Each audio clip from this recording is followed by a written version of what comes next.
अंग्रेजों की काम करने की एक पद्धति थी। अंग्रेजों की काम करने की क्या पद्धति थी कि वो देश को बर्बाद करने के लिए नीतियां बनाते थे और इन नीतियों के आधार पर कानून बनाते थे और फिर वो सारी दुनिया में कहा करते थे कि हम तो कानून का पालन कर रहे हैं, अब उस कानून के पालन में हिंदुस्तान बर्बाद होता है तो हो जाए। जैसे मैं आपको उदाहरण दूं कि कभी ऐसा कोई कानून बना दिया जाए कि जेब काटना कानून बन जाए, तो जेब काटी जाए लोगों की, क्योंकि कानून है। और कानून से जब आपकी जेब काटना शुरू कर दिया जाए तो कोई कहेगा कि मेरी तो जेब कट रही है, लेकिन लोग कहेंगे कि ये तो कानून है। तो जिन लोगों ने जेब काटने का कानून बनाया है वो कहेंगे कि हम तो कानून का पालन कर रहे हैं, अब उसमें आपकी जेब कटे तो हमसे क्या लेना देना। और मैं इसके लिए आपको एक सॉलिड एग्जांपल देता हूं। हिंदुस्तान के लोगों की जेब काटने के लिए अंग्रेजों ने एक कानून बनाया था। उस कानून का नाम है इनकम टैक्स एक्ट। ऐसा ही एक कानून अंग्रेजों ने बनाया था हिंदुस्तानी लोगों की जेब काटने के लिए, उसका नाम है सेंट्रल एक्साइज एक्ट। ऐसा ही एक तीसरा कानून बनाया था अंग्रेजों ने हिंदुस्तानी लोगों की जेब काटने के लिए, उसका नाम है टोल टैक्स। और ऐसे ही एक कानून बना दिया था हिंदुस्तान में अंग्रेजों ने लोगों की जेब काटने के लिए, उसका नाम है ऑक्ट्रॉय टैक्स। और ऐसा ही एक कानून और बना दिया था हिंदुस्तानी लोगों को बर्बाद करने के लिए, उसका नाम है सेल्स टैक्स। आपको मालूम है ये टैक्सेशन के जितने कानून चलते हैं हिंदुस्तान में ये सब अंग्रेजों के बनाए हुए हैं। और अंग्रेजों ने हिंदुस्तान में टैक्स लगाया क्यों? अंग्रेजों ने हिंदुस्तान में टैक्स इसलिए लगाया, अंग्रेजों की एक नीति थी। वो नीति क्या थी? अंग्रेजों को अपना माल हिंदुस्तान के गांव गांव में बेचना है और अंग्रेजों को अपना माल हिंदुस्तान के गांव गांव में बेचना है, तो उसके लिए जरूरी था कि हिंदुस्तानी माल को टैक्स लगाकर इतना महंगा कर दिया जाए और अंग्रेजी माल को टैक्स फ्री कर दिया जाए। तो होता क्या था, हमारे देश में अंग्रेजों के देश से कपड़ा बिकने के लिए आता था तो वो टैक्स फ्री होता था, और हिंदुस्तान में जो कपड़ा बनाने वाले उद्योगपति होते थे उनके ऊपर इतना टैक्स लगाया जाता था कि वो कपड़ा महंगा हो जाता था। हमारे देश में सूरत की जो टेक्सटाइल इंडस्ट्री थी वो अंग्रेजों ने बर्बाद की टैक्स लगाकर। तो कानून उन्होंने बना दिया कि हिंदुस्तान में जितने व्यापारी हैं, जितने उद्योगपति हैं, उनके ऊपर भयंकर टैक्स लगाओ। क्यों? क्योंकि उनका माल बाजार में महंगा होता चला जाए। और दूसरे बाजू में अंग्रेजों के देश से जितना माल हिंदुस्तान में आएगा वो सब टैक्स फ्री कर दो ताकि वो सस्ता हो जाए और हिंदुस्तान के गांव गांव में बिके। हिंदुस्तानी व्यापारियों पर टैक्स लगेगा और अंग्रेजी व्यापारियों पर टैक्स नहीं लगेगा, यह नीति बनाई गई थी और इस नीति का नाम था पॉलिसी फॉर फ्री ट्रेड, मुक्त व्यापार की नीति। और उनके मुक्त व्यापार की परिभाषा क्या थी? एक बार अंग्रेजों की संसद में बहस चली। हमारे पास अंग्रेजों की संसद में जो बहस चली है उसके कुछ दस्तावेज हैं। तो उन दस्तावेजों का अध्ययन करने के बाद पता चला कि एक दिन अंग्रेजी संसद में बहस चल रही थी और अंग्रेजी संसद में बहस चल रही थी तो एक अंग्रेज एमपी ने सवाल पूछा कि ये फ्री ट्रेड क्या है। तो एक अंग्रेज दूसरे नेता ने उसका जवाब दिया कि अंग्रेजों का माल हिंदुस्तान के गांव गांव में बिके, ये है फ्री ट्रेड। और बदले में हिंदुस्तानी कंपनियां जो चलती हैं वो बंद हो जाएं, ये है फ्री ट्रेड। हिंदुस्तान के लोगों से कच्चा माल हम ले जाएं बिना पैसे में, ये है फ्री ट्रेड। और अंग्रेजों के देश से पक्का माल बनाकर वापस हिंदुस्तान में बेचें, ये है फ्री ट्रेड। तो इस एमपी ने पूछा कि इस फ्री ट्रेड को भारत में चलाने के लिए आपने क्या किया? तो दूसरा अंग्रेज एमपी जवाब दे रहा है कि हमने हिंदुस्तान में टैक्सेशन का नेटवर्क बना दिया। तो कितना टैक्स लगाया है आपने हिंदुस्तानी व्यापारियों पर? तो अंग्रेज एमपी बता रहा है कि हिंदुस्तानी व्यापारी अगर 100 रुपए का व्यापार करे तो उसके ऊपर हमने 127 रुपए का टैक्स लगा दिया। तो पहले वाला एमपी फिर पूछ रहा है कि ये 100 रुपए के व्यापार पर अगर 127 रुपए का टैक्स देना पड़ेगा हिंदुस्तानी व्यापारी को तो इसके नतीजे क्या निकलेंगे? तो वो कह रहा है इसके दो ही नतीजे निकलेंगे।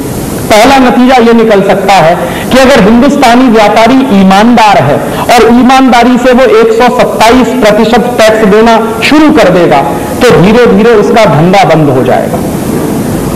क्योंकि 100 रुपए के व्यापार पर अगर 127 27 रुपए का टैक्स देना पड़ जाए तो वो व्यापारी धंधा नहीं कर सकेगा। तो उसने कहा दूसरा रास्ता क्या होगा? उसने कहा दूसरा रास्ता एक निकल सकता है कि हिंदुस्तानी व्यापारी अगर टैक्स देना बंद करेंगे तो टैक्स की चोरी करेंगे, और टैक्स की चोरी करेंगे तो बेईमान बनेंगे, और बेईमान लोगों को गुलाम बनाना आसान होता है। माने अंग्रेजों के सामने बिल्कुल स्पष्ट है कि हिंदुस्तानी व्यापारी अगर ईमानदारी से टैक्स देंगे तो बर्बाद हो जाएंगे, और अगर टैक्स देना बंद करेंगे, चोरी करेंगे, तो बेईमान हो जाएंगे। या तो हम उनको बेईमान बना देंगे या उनको हम पूरी तरह से खत्म कर देंगे। बेईमान बनेंगे तो भी बर्बाद होंगे हमारे कब्जे में आने के बाद, और ईमानदारी से टैक्स भरेंगे तो भी बर्बाद होने ही वाले हैं। इसलिए हमने टैक्सेशन का सिस्टम भारत में चलाया है। यह ब्रिटिश पार्लियामेंट की डिबेट है, और दुर्भाग्य से आपको मालूम है जितने टैक्स अंग्रेजों ने लगाए वो सब के सब आज भी आपके ऊपर लगे हुए हैं। और अंग्रेजों की सरकार की नीति क्या थी? अंग्रेजों की सरकार की नीति बहुत स्पष्ट थी कि भारत के लोगों पर इतना टैक्स लगा दो कि वो बर्बाद हो जाए। आपकी सरकार भी आजादी के 50 साल के बाद उसी नीति का अनुसरण कर रही है। अंग्रेजों ने भारत के व्यापारियों पर टैक्स लगाया भारत का व्यापार खत्म करवाने के लिए। आपकी सरकार भी आपके व्यापारियों पर टैक्स लगा रही है आज के व्यापारियों का व्यापार खत्म कराने के लिए। आप सोचिए, जो बुजुर्ग यहां बैठे हैं उनको शायद याद होगा, अंग्रेजों ने सबसे पहले जब इनकम टैक्स लगाया था तो वो होता था 97% इनकम टैक्स था अंग्रेजों के जमाने में। 97%। मैंने 100 रुपए की आमदनी है तो 97 रुपए अंग्रेजों की सरकार को आप टैक्स में दे दीजिए, बस 3 रुपया आपको छोड़ा जाएगा। जो 97% इनकम टैक्स लगाया था अंग्रेजों ने, वो इनकम टैक्स आजादी मिलने के बाद भी लगभग 30-40 साल तक लगा रहा।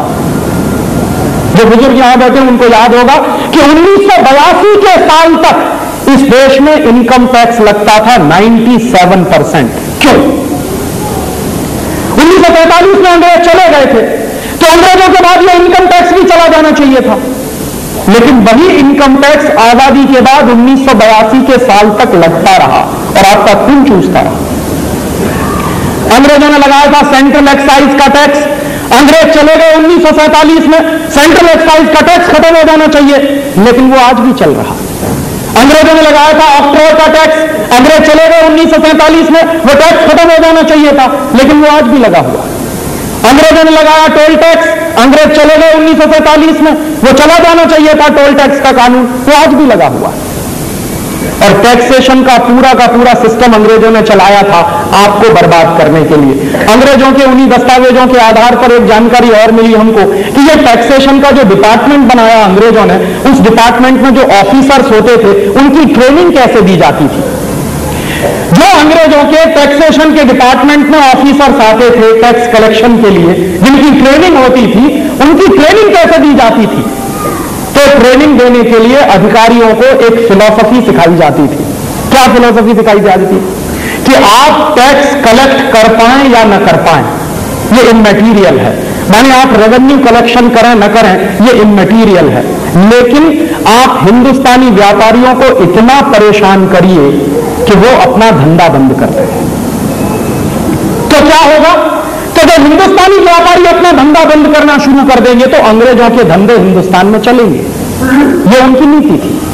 तो टैक्स का कलेक्शन करने वाले अधिकारियों की ट्रेनिंग जिस आधार पर होती थी अंग्रेजों के जमाने में, आज भी टैक्स का कलेक्शन करने वाले अधिकारियों की ट्रेनिंग वैसे ही होती है।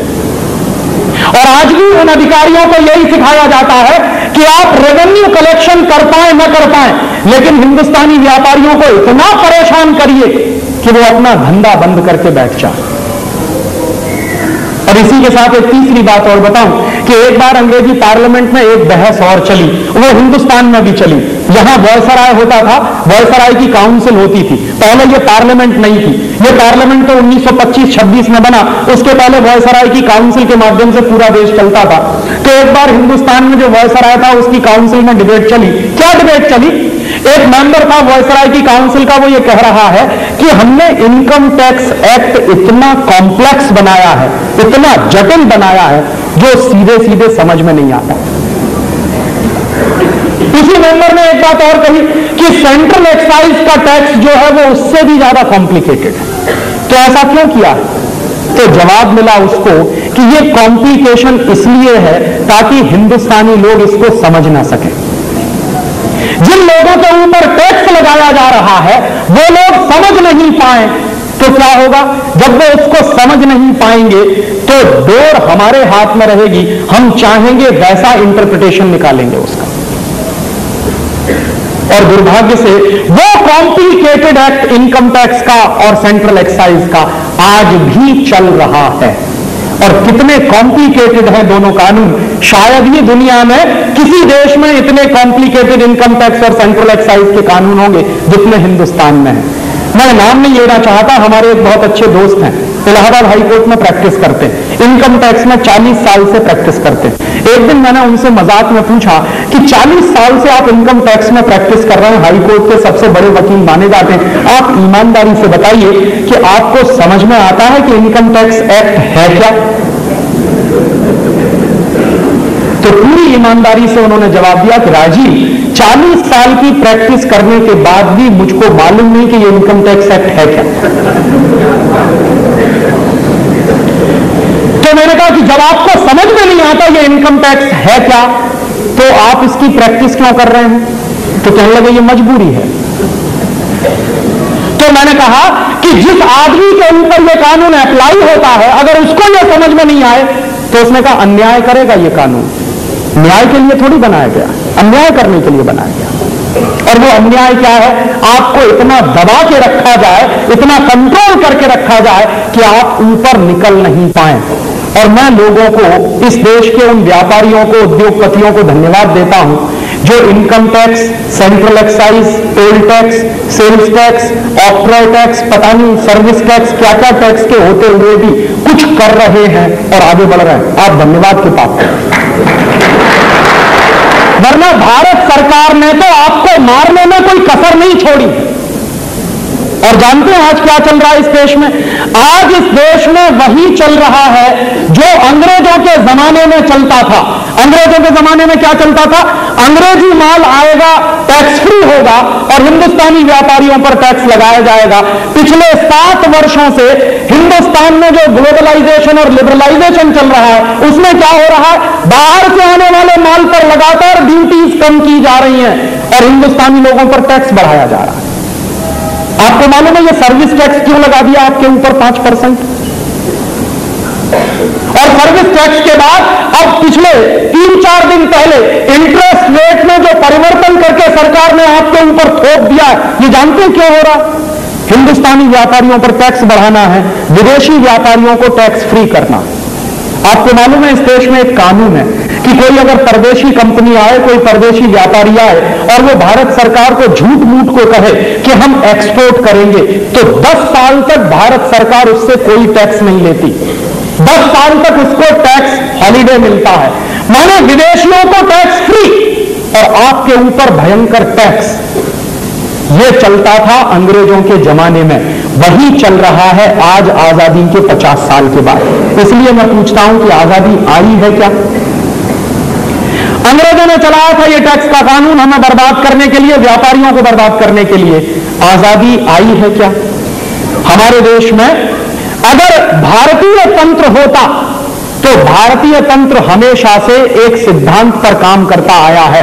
हमारे देश में एक बहुत बड़ा अर्थशास्त्री हुआ, उसका नाम था चाणक्य। बहुत कम लोग जानते हैं कि चाणक्य भी एक अर्थशास्त्री था। दुर्भाग्य क्या है कि हमारे अर्थशास्त्र की किताबों में चाणक्य का अर्थशास्त्र पढ़ाया ही नहीं जाता। दुनिया जहान के तमाम अर्थशास्त्रियों को तो हम पढ़ते हैं, स्मिथ ने क्या कहा, स्टीवेंसन ने क्या कहा, उसने क्या कहा, फलाने ने क्या कहा, डिमाके ने क्या, जिससे हमको कुछ लेना देना नहीं है।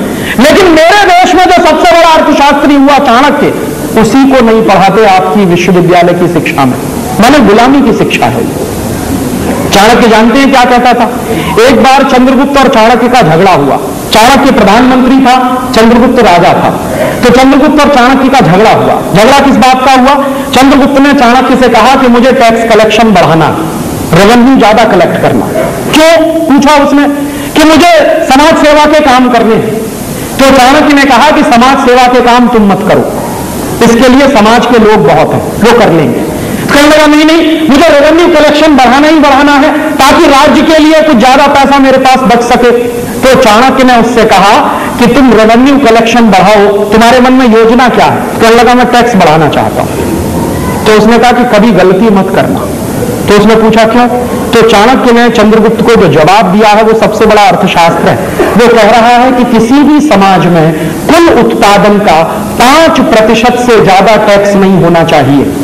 5% तो मैक्सिमम लिमिट है। और इस समय वो बात कर रहा है चंद्रगुप्त से, तो कह रहा है कि इस समय हमारे राज्य में टोटल उत्पादन का 5% कर लग रहा है ऑलरेडी, इससे ज्यादा कर नहीं होना चाहिए। तो उसने पूछा कि फिर ये हमारा टैक्स का कलेक्शन कैसे बढ़ेगा?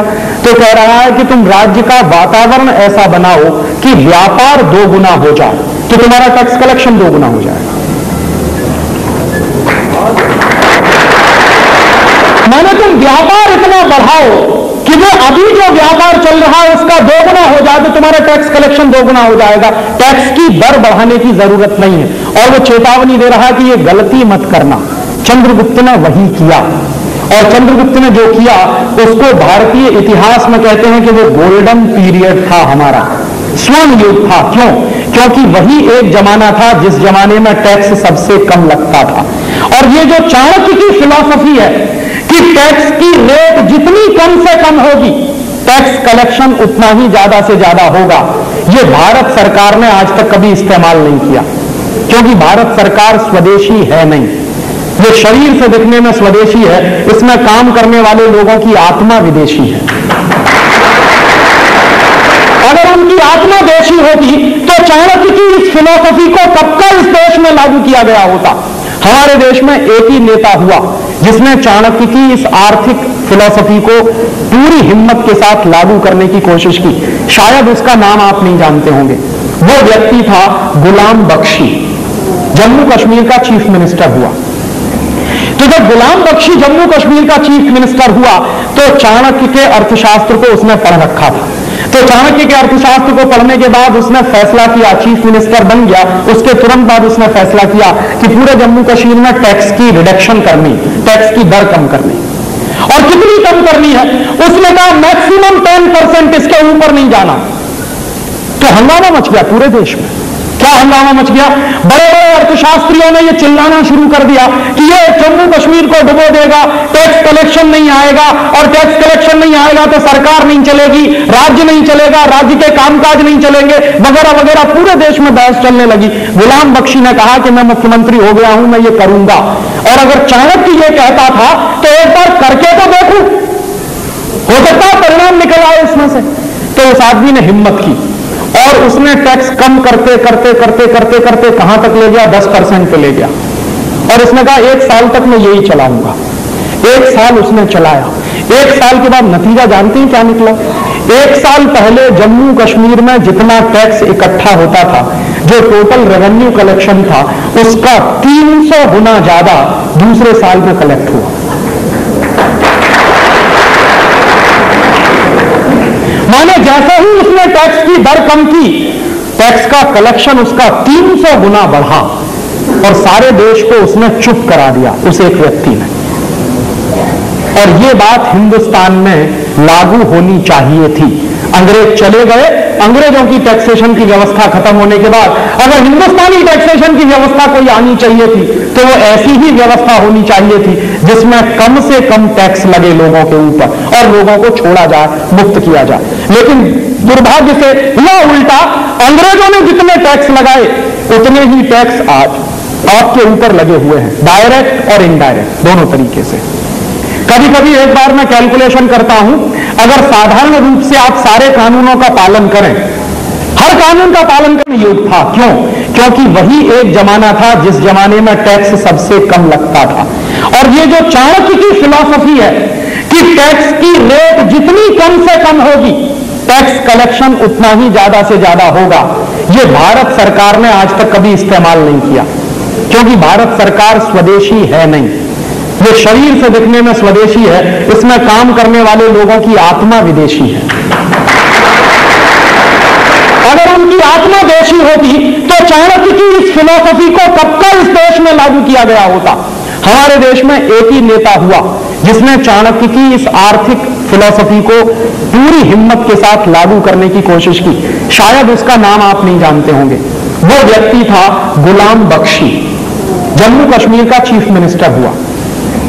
तो जब गुलाम बख्शी जम्मू कश्मीर का चीफ मिनिस्टर हुआ तो चाणक्य के अर्थशास्त्र को उसने पढ़ रखा था। तो चाणक्य के अर्थशास्त्र को पढ़ने के बाद उसने फैसला किया, चीफ मिनिस्टर बन गया, उसके तुरंत बाद उसने फैसला किया कि पूरे जम्मू कश्मीर में टैक्स की रिडक्शन करनी, टैक्स की दर कम करनी। और कितनी कम करनी है? उसने कहा मैक्सिमम 10%, इसके ऊपर नहीं जाना। तो हंगामा मच गया पूरे देश में। क्या हंगामा मच गया? बड़े बड़े अर्थशास्त्रियों ने यह चिल्लाना शुरू कर दिया कि यह जम्मू कश्मीर को डुबो देगा, टैक्स कलेक्शन नहीं आएगा, और टैक्स कलेक्शन नहीं आएगा तो सरकार नहीं चलेगी, राज्य नहीं चलेगा, राज्य के कामकाज नहीं चलेंगे, वगैरह वगैरह। पूरे देश में बहस चलने लगी। गुलाम बख्शी ने कहा कि मैं मुख्यमंत्री हो गया हूं, मैं ये करूंगा। और अगर चाणक्य ये कहता था तो एक बार करके तो देखूं, हो सकता है परिणाम निकल आए उसमें से। तो उस आदमी ने हिम्मत की और उसने टैक्स कम करते करते करते करते करते कहां तक ले गया? 10% पे ले गया। और उसने कहा 1 साल तक मैं यही चलाऊंगा। 1 साल उसने चलाया। 1 साल के बाद नतीजा जानते हैं क्या निकला? 1 साल पहले जम्मू कश्मीर में जितना टैक्स इकट्ठा होता था, जो टोटल रेवेन्यू कलेक्शन था, उसका 300 गुना ज्यादा दूसरे साल में कलेक्ट हुआ। माने जैसे ही उसने टैक्स की दर कम की, टैक्स का कलेक्शन उसका 300 गुना बढ़ा और सारे देश को उसने चुप करा दिया, उस एक व्यक्ति ने। और ये बात हिंदुस्तान में लागू होनी चाहिए थी।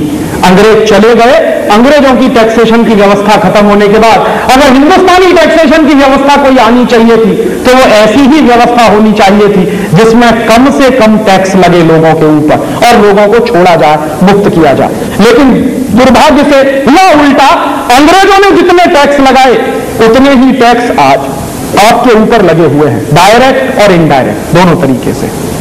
कभी कभी एक बार मैं कैलकुलेशन करता हूं, अगर साधारण रूप से आप सारे कानूनों का पालन करें, हर कानून का पालन करें जो टैक्सेशन के सिस्टम में बनाया हुआ है, तो हर व्यक्ति को 100 रुपए की आमदनी अगर वो कर रहा है तो कम से कम 110 रुपए का टैक्स देना पड़ेगा। तो नीतियां वही है जो अंग्रेजों के जमाने में चलती थी। और बंबई जैसे शहरों में, बड़े महानगरों में एक दिन मैं बैठा था, मेरा एक दोस्त है चार्टर्ड अकाउंटेंट, मैंने उससे कहा कि यार कुछ कलेक्शन, वो कुछ कैलकुलेशंस करते हैं कि ये टैक्सेशन का नेटवर्क है, इसको समझने के लिए। तो बंबई जैसे देश शहर में बैठकर जब हमने कैलकुलेशन करना किया तो ईमानदारी के साथ अगर कोई 100 रुपए कमाए तो 127 रुपए का टैक्स देना पड़ेगा उसको। ये आज भी 127% टैक्स का रेट आज भी है, डायरेक्ट और इनडायरेक्ट दोनों मिलाकर। और यही व्यवस्था चल रही है जो 250 साल पहले चलती थी। इसलिए मैं कहता हूं कि आजादी आई नहीं है और आपको भी वैसे ही चूसा जा रहा है, बर्बाद किया जा रहा है जैसे अंग्रेजों के जमाने में होता था। अंग्रेजों के जमाने में क्या होता था? अंग्रेजों की सरकार टैक्स कलेक्ट करती थी और क्या करती थी? हिंदुस्तान से लंदन ले जाती थी। अर्थशास्त्र की परिभाषा में कहते हैं उसको कि टैक्स कलेक्शन होता था और कैपिटल फ्लाइट होता था। कैपिटल फ्लाइट 2 तरीके से होता था। अंग्रेजों की सरकार एक तो क्या करती थी कि रेवेन्यू का कुछ हिस्सा सीधे इंग्लैंड जाता था। दूसरा तरीका क्या होता था कि अंग्रेजों के बड़े बड़े ऑफिसर्स घोटाले किया करते थे। अंग्रेजों का एक ऑफिसर था, उसका नाम था रॉबर्ट क्लाइव, घोटाला मास्टर था वो। हाँ, इतिहास में आपको जानकारी नहीं दी गई है जानबूझकर, क्योंकि हमारा इतिहास अंग्रेजों ने लिखा है। रॉबर्ट क्लाइव ने हिंदुस्तान में कम से कम उस जमाने में 1500 करोड़ रुपए का घोटाला किया था और वो पैसा यहां से ले गया था। ऐसे ही एक दूसरा अंग्रेज ऑफिसर था लॉर्ड कॉर्नवालिस, एक अंग्रेज ऑफिसर था उसका नाम था विलियम पिट, और एक ऑफिसर था वॉरेन हेस्टिंग्स। ये ऐसे ऑफिसर्स हुआ करते थे जो भयंकर घोटाले करते थे, और जब ये ऑफिसर यहां से घोटाला करके लंदन जाते थे तो उस घोटाले के पैसे में से कुछ हिस्सा वहां देना पड़ता था। एक बार वॉरेन हेस्टिंग्स ने यहां जितना घोटाला किया, पैसा कमाया, उसमें से कोई पैसा उसने बताया नहीं कि मैं कितना कमा के लाया। तो ब्रिटेन की पार्लियामेंट में वॉरेन हेस्टिंग्स के ऊपर मुकदमा चला। किस बात के लिए? कि जो पैसा तुम हिंदुस्तान से लेके आए हो घोटाला करके, उसमें से तुमने बंटवारा नहीं किया, इसलिए मुकदमा चला। तो होता क्या था कि एक तो पैसा था जो डायरेक्ट ट्रांसफर होता था, यहां से सीधे जाता था रेवेन्यू कलेक्शन का, और दूसरा पैसा होता था कि अंग्रेज ऑफिसर घोटाला कर करके यहां से करोड़ों रुपया ले गए थे, करोड़ों रुपया जिसका कोई कैलकुलेशन नहीं है। जो घोषित लूट की है उसका तो कैलकुलेशन है, लेकिन अंग्रेजों ने जो घोटाले करके लूट किया उसका कोई कैलकुलेशन नहीं है। तो ये जमाना था अंग्रेजों का। तो हमारे देश के एक बहुत बड़े नेता थे, उनका नाम था दादा भाई नेहरू। तो दादा भाई नेहरू ने एक लेख लिखा था 1890 के साल में।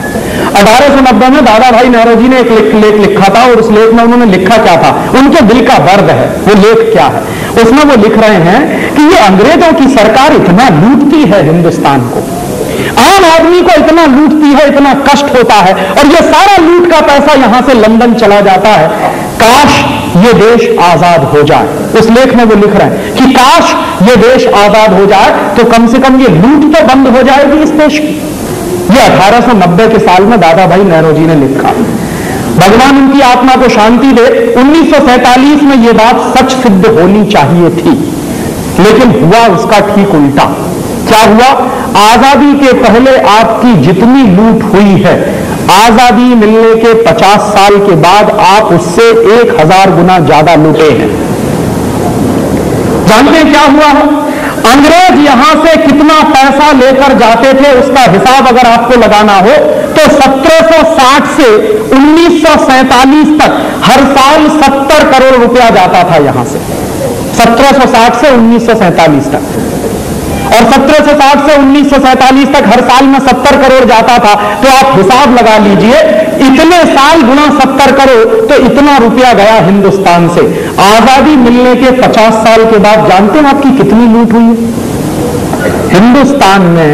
आजादी मिलने के 50 साल के बाद 140 अरब डॉलर, 140 बिलियन डॉलर आपके देश में घोटालेबाज नेताओं ने यहां से विदेश पहुंचा दिया। हमारे देश के जो बड़े बड़े घोटालेबाज नेता हैं, मिनिस्टर हैं, बड़े बड़े मंत्री हैं, जानते हैं कितना रुपया उनका जमा है विदेशी बैंकों में? 140 बिलियन डॉलर। और 1 बिलियन होता है 1 अबज, और 1 अबज में होते हैं 100 करोड़, तो 14,000 करोड़ डॉलर। और 14,000 करोड़ डॉलर में रुपया बनाने की कोशिश करिए तो एक डॉलर में आज 40-41 रुपया है, कुल बैठता है 5.5 लाख करोड़ रुपया। मैंने पिछले आजादी के 50 साल में आपके देश से 5.5 लाख करोड़ रुपया लूट कर ले गए आपके ही नेता, जिनके घर में कभी इनकम टैक्स वाले घुसते भी नहीं है। मैंने हिंदुस्तान में जो सबसे ज्यादा काला धन पैदा करता, उसके घर में कभी इनकम टैक्स वाले नहीं घुसते। और मैं चैलेंज करता हूं, अगर यहां कोई इनकम टैक्स वाला बैठा हो कि घुस के दिखा दे किसी नेता के घर में।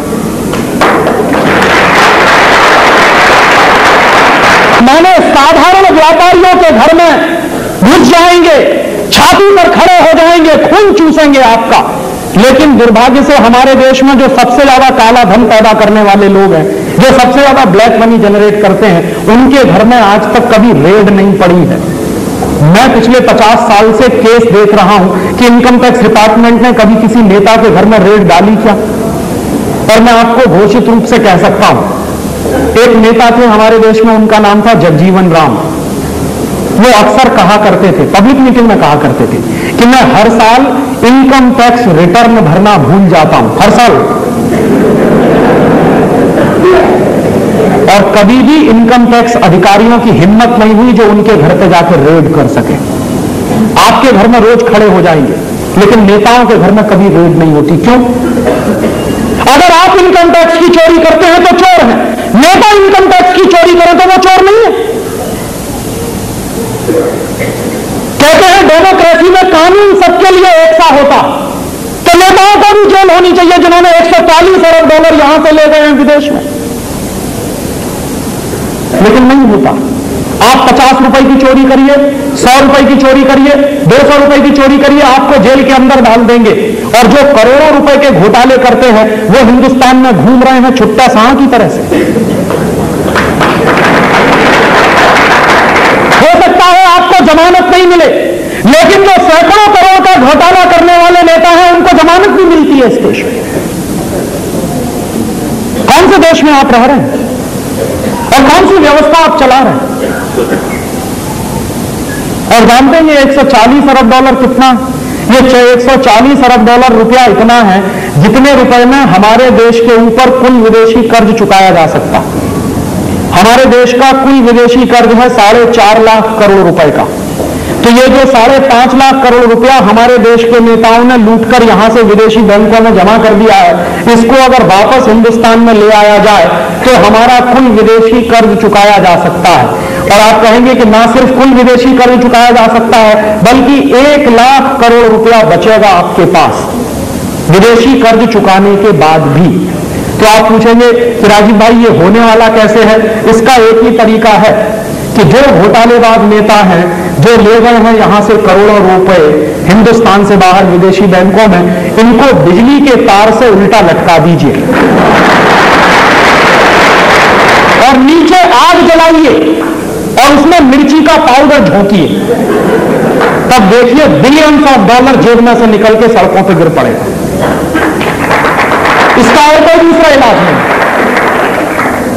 दुर्भाग्य से आप क्या करते हैं, हम क्या करते हैं कि जो जितने बड़ा घोटालेबाज उसी के गले में माला है,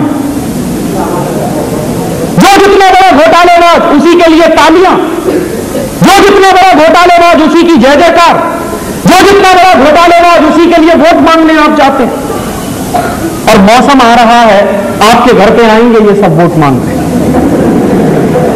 तो इनसे एक ही सवाल पूछिए कि हिंदुस्तान से जो तुमने लूटा या तुम्हारे साथियों ने लूटा $140 अरब, वो पैसा हिंदुस्तान में लाओगे कि नहीं? हम वोट देंगे या न देंगे इस पर तय करेंगे कि तुम बोलो जो लूट हमारी हुई है, यहां से चला गया है पैसा विदेश में, ये वापस भारत में आएगा कि नहीं? और तुम अगर नहीं लाने की बात करते हो तो भाग जाओ यहां से। किस बात का वोट दें तुमको? किस लिए वोट दें? 1.5 साल पहले तुमको हमने वोट दिया था, 1000 करोड़ रुपया देश का बर्बाद किया था। तुम इतने नालायक और निकम्मे निकले कि 1.5 साल बाद फिर हमारे घर आ गए वोट मांगने के लिए।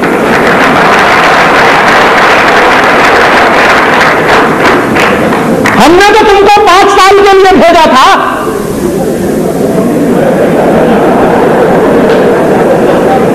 और अगर हमने तुमको 5 साल के लिए भेजा था और तुम इतने निकम्मे और नालायक निकले कि 1.5 साल भी नहीं बैठ पाए वहां पर, तो इसकी जिम्मेदारी हमारे ऊपर है।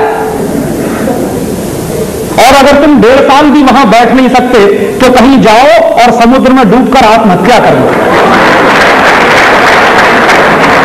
क्योंकि ये बार-बार 1000 करोड़ रुपए का जो खर्चा होता है वो आपके खून पसीने की कमाई का है। आपको मालूम है ये जो इलेक्शन का खर्च होता है वो आपके दिए गए टैक्स के पैसे में से, और आपके दिए गए टैक्स के पैसे की खून पसीने की कमाई की कीमत क्या है उनके पास कि हर 1.5-2 साल में इलेक्शन कराओ, 1000 करोड़ रुपए बर्बाद करो, और इस बात की कोई गारंटी नहीं है कि फिर 1 साल के बाद ये नहीं आएंगे वोट मांगने के लिए।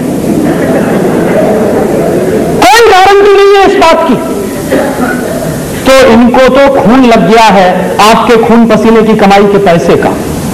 और आप जान लीजिए इस साल आपके ऊपर टैक्स क्यों लगाया है सरकार ने, अतिरिक्त टैक्स क्यों लगाया है?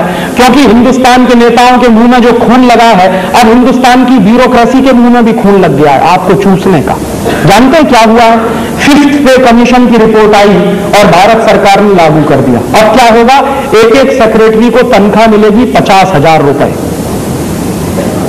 एक सेक्रेटरी को तनख्वाह मिलेगी 60,000 रुपए। तो अब एक सेक्रेटरी को 50,000 और 60,000 रुपया मिलना शुरू हो जाएगा। हिंदुस्तान के केंद्रीय कर्मचारी और नीचे के कर्मचारियों को अब हजारों करोड़ रुपए ज्यादा देने पड़ेंगे। आपको मालूम है हर साल 20,000 करोड़ रुपया अतिरिक्त बर्बाद होगा। ये 20,000 करोड़ रुपया आएगा कहां से? तो उसी के लिए आपके ऊपर सर्विस टैक्स लगा दिया और आपकी जेब काटने का काम कर रहे हैं। मैंने आपके खून पसीने की कमाई से हिंदुस्तान के अधिकारियों को 20,000 करोड़ रुपए की तनख्वाहें दी जाएंगी। क्यों देंगे इतनी तनख्वाह? तो कहते हैं उनकी एफिशिएंसी बढ़ेगी। तो एफिशिएंसी बढ़ेगी इसकी गारंटी दे दो लिख के कि जिस सेक्रेटरी को आज 10-15 हजार रुपया मिलता है, क्या गारंटी है कि 50,000 मिलने के बाद वो काम ज्यादा करेगा? क्योंकि हम तो इस देश में ये देख रहे हैं कि जितना ज्यादा पैसा मिलेगा काम उतना ही कम होगा। मुझे याद है मेरे विद्यार्थी जीवन में, मैं जब पढ़ा करता था इलाहाबाद विश्वविद्यालय में, तो एक बार प्रोफेसर ने स्ट्राइक की। किस बात की स्ट्राइक की? स्ट्राइक इस बात के लिए की कि हमको तनख्वाह कम मिलती है, हमारी तनख्वाह बढ़ाई जाए। तो मुझे बराबर याद है जो उस जमाने के प्रोफेसर थे वो क्या तर्क देते थे कि जब तनख्वाह बढ़ जाएगी तो हम ट्यूशन पढ़ाना छोड़ देंगे, जब तनख्वाह बढ़ जाएगी तो ज्यादा दिल लगाकर हम पढ़ाएंगे और विद्यार्थियों को ज्यादा लाभ मिलेगा। सरकार ने उनकी बात मान ली, तनख्वाहें बढ़ा दी गई, 2-2, 3-3 गुनी बढ़ाई गई। और आज मैं आपको बताऊं कि उसी यूनिवर्सिटी में कोई पढ़ाई नहीं होती है। हफ्ते में मुश्किल से कोई प्रोफेसर 1-2 दिन आ गया तो आ गया, बाकी तो शक्ल दिखाई नहीं देती। और आ भी गया कभी यूनिवर्सिटी में तो कहां बैठा है? कैंटीन में। क्या कर रहा है? चाय पी रहा, सिगरेट पी रहा, या उल्टे सीधे काम में लगा हुआ। तो इस बात की कोई गारंटी नहीं है, क्योंकि हिंदुस्तान में कर्मचारियों की तनख्वाहें कई बार बढ़ाई गई हैं, काम बिल्कुल नहीं बढ़ा। वर्किंग एफिशिएंसी और कम होती चली गई है। तो वर्किंग एफिशिएंसी के नाम पर अब 50,000 की तनख्वाह मिलेगी, 60,000 की तनख्वाह मिलेगी, और वो तनख्वाह जाएगी कहां से? वो आपसे वसूले गए टैक्स के पैसे में से बर्बाद होगी। ये जो सरकारें हैं जो आपसे टैक्स वसूलती हैं, इन सरकारों को टैक्स देना बंद करिए। और ये मैं बहुत गंभीरता से कह रहा हूं। हमारे देश में, भारतीय संस्कृति में और भारतीय सभ्यता में जो कुपात्र होता है उसको दान देना पाप माना जाता है। कुपात्र को दान दिया तो पाप लगता है। एक पैसे का भी दान नहीं दिया जाता कुपात्र को, और जो सुपात्र होता है उसको बिना मांगे देना चाहिए। तो ये जो हमारी सरकारें हैं ये कुपात्र हो चुकी हैं। कैसे कुपात्र हो चुकी है? आपसे टैक्स वसूलेंगे खून पसीने की कमाई का, वो खर्च कैसे होगा? इलेक्शन में बर्बाद होगा। हिंदुस्तान के अधिकारियों की तनख्वाहें बढ़ा दी, 50-60 हजार रुपए महीने की कर दी, उसमें बर्बाद होगा। और उससे भी ज्यादा बर्बाद होगा किसमें? आपको मालूम है, कभी कभी आप अखबार पढ़ते रहते होंगे तो कैसे बर्बाद किया जाता है पैसा इस देश में सरकारों के द्वारा। पिछले साल मैंने एक खबर पढ़ी अखबार में। क्या खबर पढ़ी? हिंदुस्तान की पार्लियामेंट के 30 एमपीज को विदेश भेजा गया। क्या करने के लिए? वो 30 एमपीज गए विदेश यात्रा करने के लिए, यूरोप में घूमे, अमेरिका में घूमे। क्या करने गए थे? हिंदुस्तान में हिंदी कैसे चलाई जाए इसके लिए विदेश यात्रा करने गए।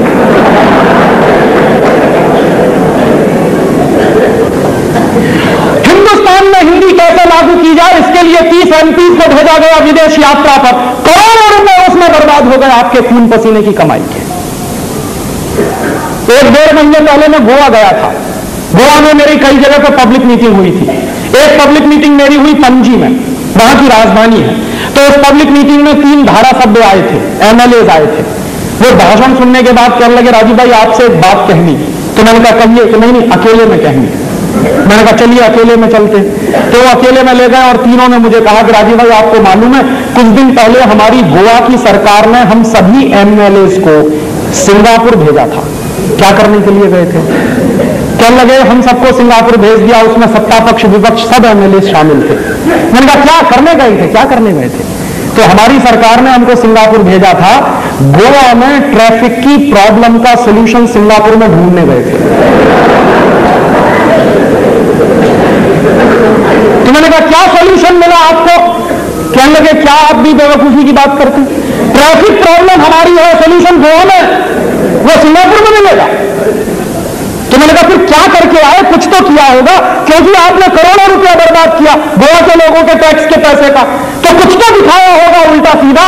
तो कहने लगे हाँ हमने ये दिखाया कि हम गोवा से गए सिंगापुर में ट्रैफिक पुलिस को हमने देखा, उस ट्रैफिक पुलिस की ड्रेस हमको बहुत पसंद आई, वही ले आए हैं।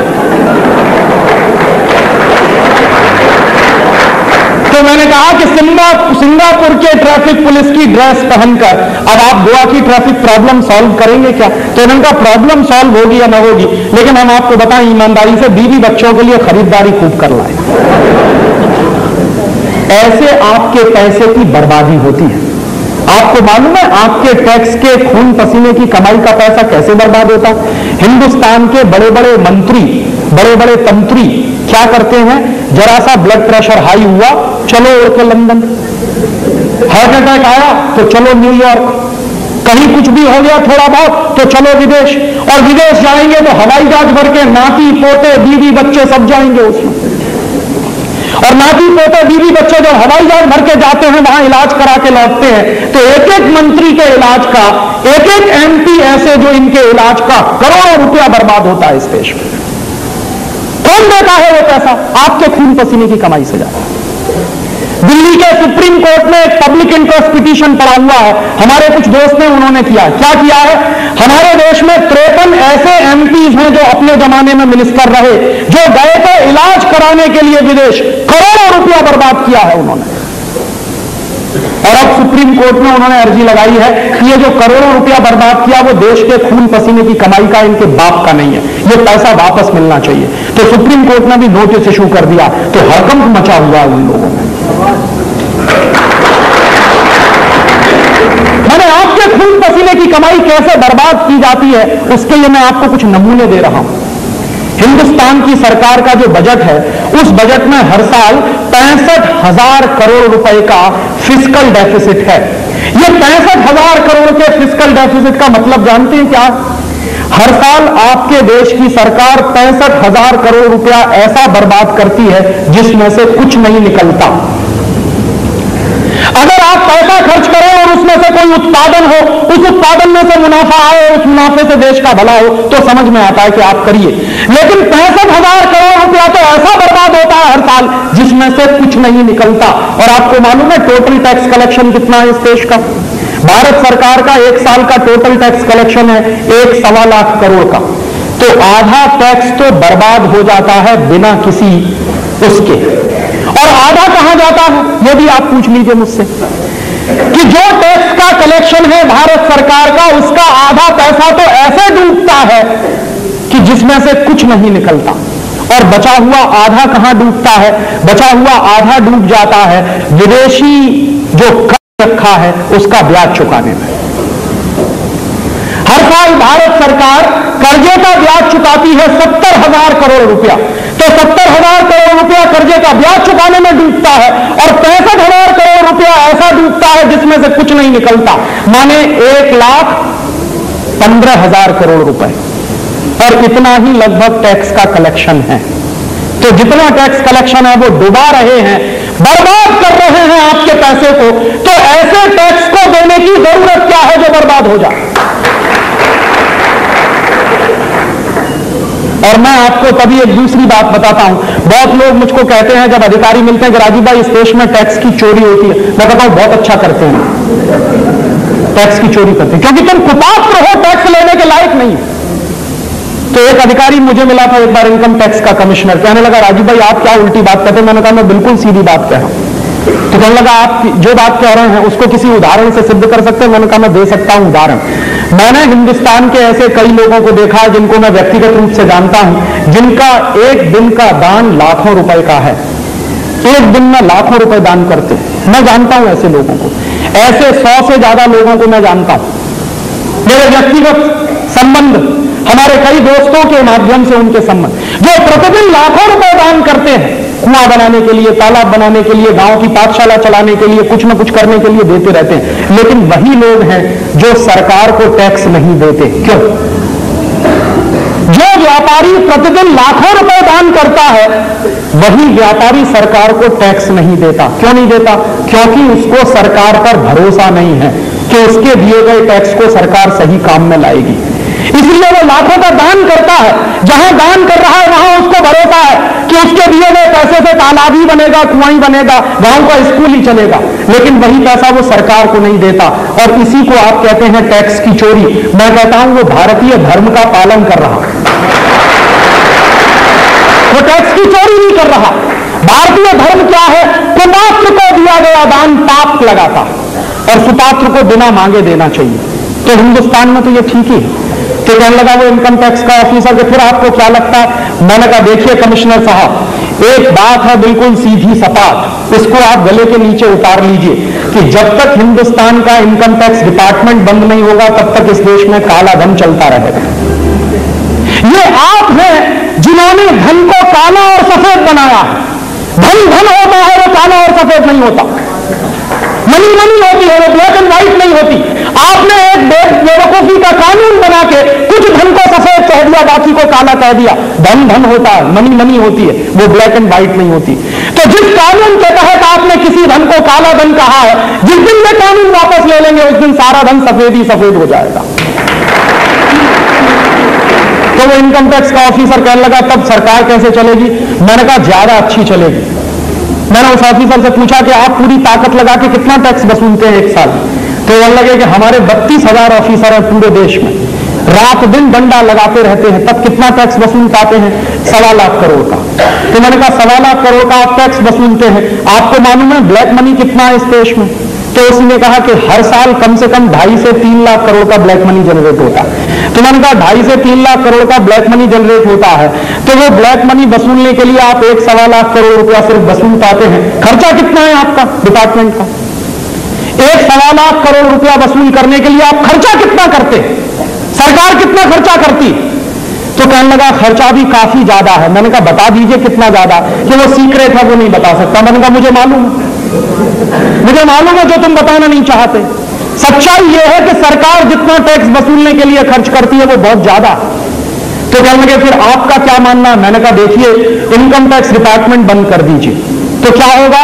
तो मैंने कहा कि हिंदुस्तान में हर साल 4.5 लाख करोड़ रुपया व्हाइट मनी में जनरेट होगा।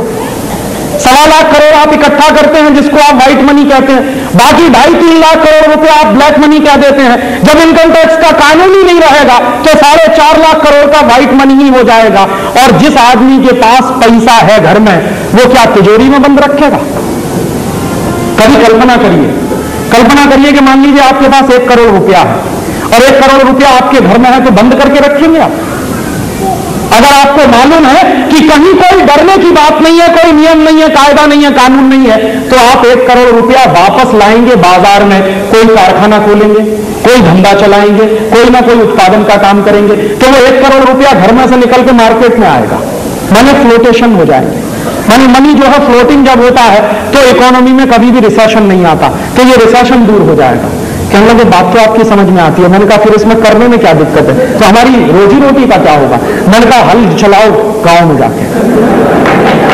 तुमको मालूम नहीं है कि हल कैसे चलाया जाता है, तुम पागल ढूंढना करते हो लोगों के खून पसीने की कमाई के पैसे पर, और तुम गांव में जाकर हल चलाना शुरू कर दो, धरती माता इतना देती है कि तुम भूखे नहीं मरोगे। और मैं इस मान्यता का हूं जो आपको बता दूं कि जब तक हिंदुस्तान में ये टैक्सेशन का सिस्टम खत्म नहीं होगा अंग्रेजों का बनाया हुआ, तब तक इस देश में तरक्की नहीं होने वाली। हमको गंभीरता से ये बात सोचनी चाहिए और गंभीरता से ये बात उठानी चाहिए बिना डरे हुए कि जिस सरकार को हम टैक्स दे रहे हैं उस सरकार ने कुपात्रता इतनी सिद्ध की है कि इसको 1 पैसे का भी टैक्स देना पाप है। तो मैं तो पब्लिकली कह रहा हूं कि इस सरकार को टैक्स देना बंद करिए, क्योंकि कुपात्रों को पैसा नहीं दिया जाता। और जब आप टैक्स देना बंद कर देंगे तो ये पूरा सिस्टम हिल जाएगा। और आप पूछेंगे कि राजीव भाई ऐसा कभी हुआ है? ऐसा इतिहास में कई बार हुआ है। आपको मैं एक नाम बताऊं, सरदार पटेल। सरदार पटेल ने जो बारडोली सत्याग्रह किया था गुजरात में, वो क्या था? गांव के किसानों से रेवेन्यू देना बंद करवा दिया था उन्होंने, अंग्रेजी सरकार का। और गांव के किसानों को उन्होंने वही अपील की थी जो मैं आपसे कह रहा हूं कि ये अंग्रेजी सरकार इतनी कुपात्र है कि इसको टैक्स देना बंद करो, और लोगों ने टैक्स देना बंद कर दिया। हिल गई थी पूरी अंग्रेज सरकार उस बारडोली सत्याग्रह से। ऐसे ही सत्याग्रह आपको फिर चलाने पड़ेंगे, क्योंकि दुर्भाग्य से जिनको आप अपनी सरकारें मानते हैं ये आपकी नहीं है, ये अंग्रेजियत की सरकारें हैं। ये अंग्रेजियत के कानून चलाने वाली सरकारें हैं। शरीर से दिखने में ये हिंदुस्तानी है, आत्मा सबकी अंग्रेजों वाली है।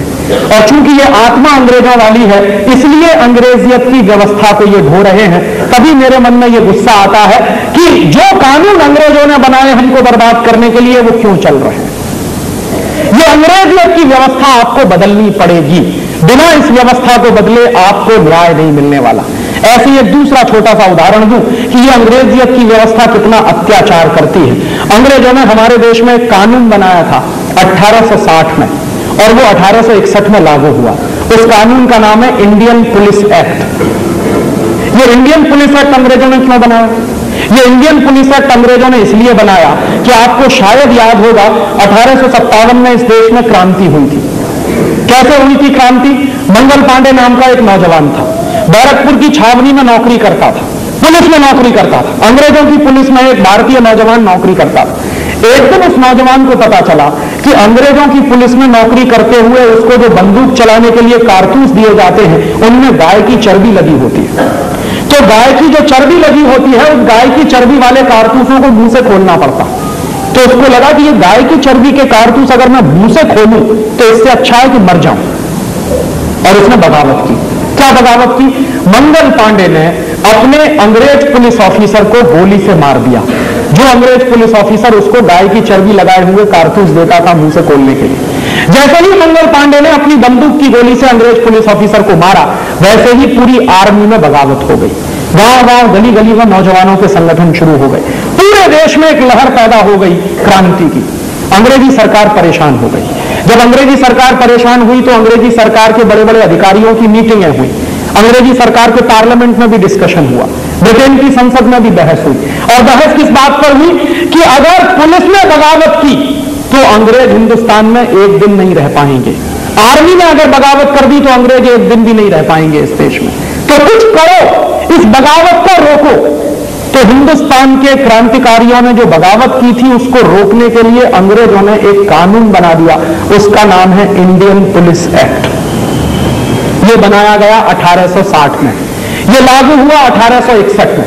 इस कानून में अंग्रेजों ने किया क्या कि जिस मंगल पांडे ने बंदूक चलाई और बंदूक चलाकर अंग्रेज पुलिस ऑफिसर को गोली मारी, तो इस कानून के तहत अंग्रेजों की सरकार ने फैसला किया कि हर हिंदुस्तानी नौजवान के हाथ में जो बंदूक दी गई है वो छीन ली जाए, नहीं तो पता नहीं वो दूसरे नौजवान वही बंदूक का इस्तेमाल करके अंग्रेजी ऑफिसर्स को मारना शुरू कर देंगे।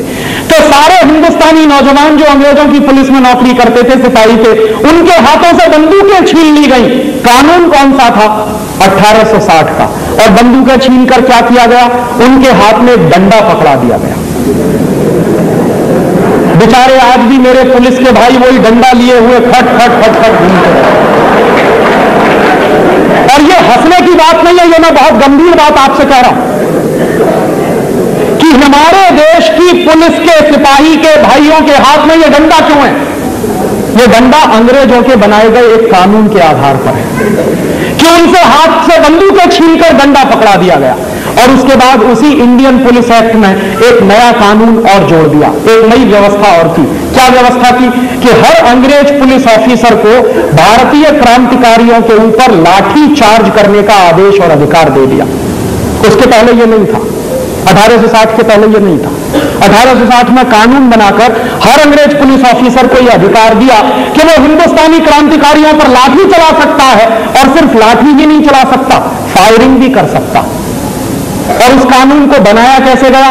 1861 के पुलिस एक्ट में उस बात को ऐसे लिखा गया है कि हर अंग्रेज पुलिस ऑफिसर को राइट टू ऑफेंस होगा, लेकिन मरने वाले और पिटने वालों को राइट टू डिफेंस नहीं होगा। तो ये जो राइट टू ऑफेंस होगा हर अंग्रेज पुलिस ऑफिसर को, और हर भारतीय व्यक्ति जो मर रहा है, पिट रहा है, उसको राइट टू डिफेंस नहीं होगा।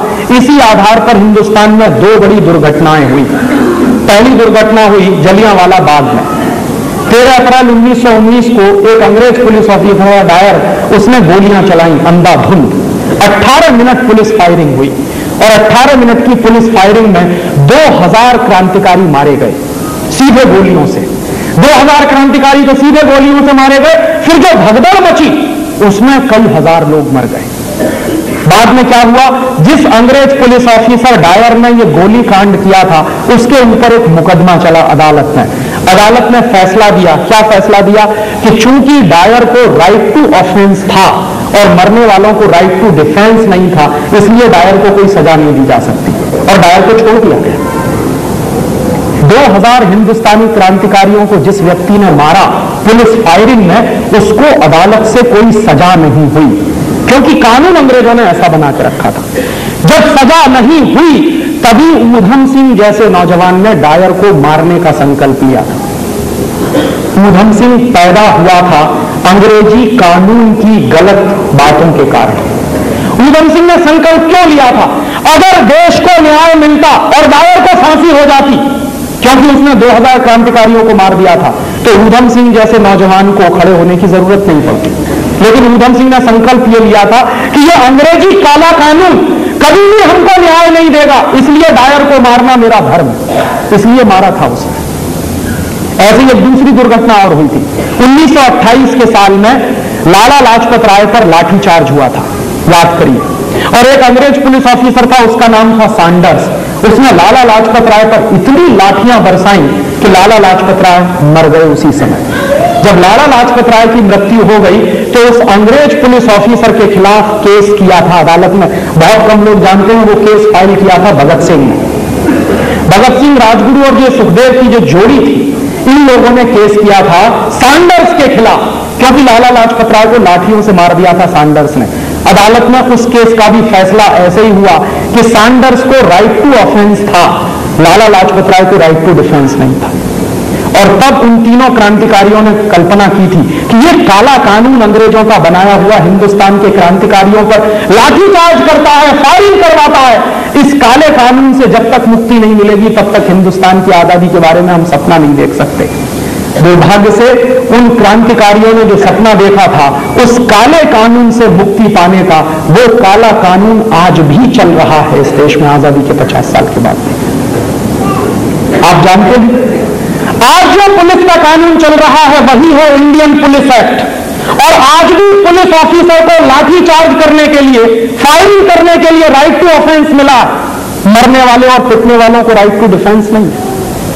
और 50 साल से मैं कोई ऐसा एक केस तलाश रहा हूं जो हिंदुस्तान के किसी कोर्ट में गया हो कि किसी पुलिस ऑफिसर ने फायरिंग की, 20 लोग मारे गए, 25 लोग मारे गए, उस पुलिस ऑफिसर को फांसी की सजा नहीं हुई कभी, आज तक नहीं हुई। क्यों? कानून ऐसा है। अगर आप गोली चलाएं और आपकी गोली से कोई मारा जाए तो 302 और 307 में आपको बंद कर दिया जाएगा, हो सकता है फांसी हो जाए। लेकिन अगर एक पुलिस ऑफिसर गोली चलाए और उसकी गोलियों से सैकड़ों लोग मारे जाए, हजारों लोग मारे जाए, उसको कभी 302 और 307 नहीं लगता, कभी फांसी की सजा नहीं हुई। 50 साल से सुप्रीम कोर्ट और हाई कोर्ट के तमाम मुकदमे मैंने तलाशे हैं, एक भी मुकदमा ऐसा नहीं मिला जिसमें किसी पुलिस ऑफिसर को फांसी हुई हो इस आधार पर कि उसने हिंदुस्तानियों को मार दिया। कभी नहीं होता ऐसा। क्यों नहीं होता? कानून अंग्रेजों का बनाया हुआ है 1861 का। उस कानून के आधार पर अपराधी आप हैं, जो पीटने वाला है वो अपराधी नहीं है, पिटने वाला अपराधी है। और पिटने वाले को बचने का अधिकार नहीं है, राइट टू डिफेंस नहीं है। आप बताइए ये कौन सी डेमोक्रेसी है? जिस देश में मुझे आत्मरक्षा का अधिकार नहीं मिला वो कौन सी डेमोक्रेसी है? और ये कानून कौन सा है? ये अंग्रेजों का बनाया हुआ कानून है, आज भी चलता है। क्यों चलता है? ये प्रश्न हमको पूछना चाहिए कि अंग्रेजों के जमाने में पुलिस चलती थी जिस तरह से, आज भी पुलिस वैसे ही क्यों चलती है? अंग्रेजों ने एक कानून बनाया था हमारे देश में जिसका नाम है धारा 144। ये क्या है धारा 144? ये धारा 144 वही कानून है जो अंग्रेज इस देश में लागू करते थे। क्यों करते थे? अंग्रेजों की सरकार को हमेशा डर लगता था कि 4 क्रांतिकारी कहीं इकट्ठे हो गए, आपस में बातचीत करेंगे, अंग्रेजी सरकार का तख्ता पलट हो जाएगा, इसलिए हमेशा डर लगता था। तो धारा 144 का कानून अंग्रेजों की सरकार ने बनाया। उस कानून के तहत क्या है कि 4 आदमी कहीं इकट्ठे नहीं हो सकते, आप जुलूस नहीं निकाल सकते, प्रोसेशन नहीं निकाल सकते, भले वो धार्मिक जुलूस क्यों ना हो, वो नहीं निकाल सकते। ये अंग्रेजों के जमाने का बनाया हुआ कानून है। आज क्यों चल रहा? एक तरफ कहते हैं कि मेरे देश में डेमोक्रेसी है, दूसरी तरफ उस डेमोक्रेसी की सबसे बड़ी अभिव्यक्ति, अगर मैं जुलूस निकालना चाहूं, मोर्चा निकालना चाहूं, धारा 144 है तो नहीं निकाल सकता जब तक पुलिस की परमिशन नहीं मिले। ये व्यवस्था अंग्रेजों के जमाने की है। क्यों चल रही है आज तक? ये प्रश्न हमको पूछना चाहिए। और ऐसे एक दो नहीं, हजारों कानून चल रहे हैं अंग्रेजों के जमाने के। 1860 में ही अंग्रेजों ने एक कानून बनाया था, उसका नाम है इंडियन सिविल सर्विसेज एक्ट। उस कानून के तहत उन्होंने क्या किया था, कलेक्टर नाम की एक पोस्ट बनाई थी। अंग्रेजों को कलेक्टर की जरूरत क्यों थी? अंग्रेजों को कलेक्टर की इसलिए जरूरत थी कि वो गांव-गांव के लोगों से रेवेन्यू कलेक्ट करके देता था, और कलेक्टर का माने होता था one who can collect the revenue, उसका नाम होता था कलेक्टर। ये कानून बनाया 1860 में, वही कानून 1998 में भी चल रहा, बस नाम बदल गया। उस कानून का पहले नाम था इंडियन सिविल सर्विसेज एक्ट, आज वो कानून है इंडियन एडमिनिस्ट्रेटिव एक्ट। सब कुछ वैसे का वैसा ही है। और मेरे देश में ऐसे बहुत बड़े बड़े नेता हुए जिन्होंने आजादी के पहले कई बार अपने भाषणों में यह कहा था कि ये जो ब्यूरोक्रेसी की व्यवस्था है, ये स्टील फ्रेम व्यवस्था है, ये हिंदुस्तान का विकास नहीं होने देगी। हमारी सरकार जब बनेगी, माने आजादी जब मिल जाएगी, हम इस स्टील फ्रेम ब्यूरोक्रेसी को उठाकर समुद्र में फेंक देंगे। दुर्भाग्य से वो नेता मंत्री बने, लेकिन वो ब्यूरोक्रेसी आज तक इस देश में चलती आई। क्यों? इसलिए मैं कहता हूं कि आजादी आई नहीं है।